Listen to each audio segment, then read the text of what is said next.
আমার শ্বশুরবাড়িতে রোজ সন্ধ্যায় একটা চায়ের আড্ডা বসে।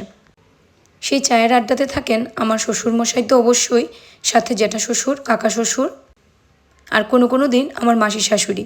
সেদিন আমার বাবাও ছিলেন। আমার বাবা কয়েকদিন আগে একটা ছোটোখাটো অ্যাক্সিডেন্ট করে বসেন, আর মা যেহেতু আবার দিদির বাড়িতে চলে গেছে, তাই বাবাকে আমাদের বাড়িতেই নিয়ে চলে আসি।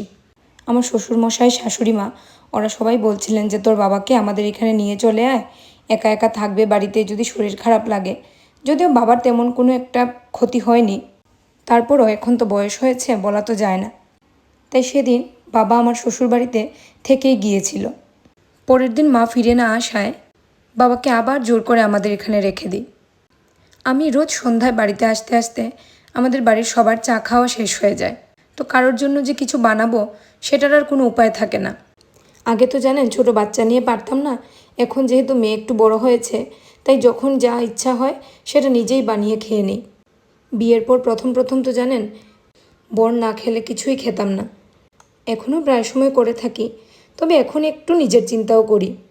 যদি হাতে 5টা মিনিট বেশি সময় পাই, একটু নিজেকে নিয়ে চিন্তা করি, নিজে কি খেতে ভালোবাসি সেটা নিয়ে ভাবি। তাই তো সেদিন বাড়িতে যাওয়ার পরে মেয়ে যখন বলল মা লুচি খাবো, আমিও আর দেরি করিনি, আমারও ইচ্ছা করছিল একটু চা আর লুচি খাই। আর আমার শাশুড়ি মাও আসলে লুচি খেতে ভীষণ ভালোবাসেন, তাই আরও করা।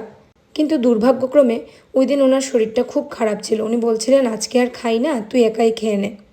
নাহলে আমার শ্বশুরবাড়িতে আমার লুচি খাওয়ার পার্টনার আমার শাশুড়ি মা। যতদিনই লুচি বানাই শাশুড়ি মা একদিনও মানা করেন না। তাই মেয়েকে শাশুড়ি মায়ের কাছে রেখে চা খেতে খেতে নিজের সাথে একটু সময় কাটালাম। আজকের ভিডিও এখানেই শেষ করছি। সবাই ভালো থাকবেন, সুস্থ থাকবেন।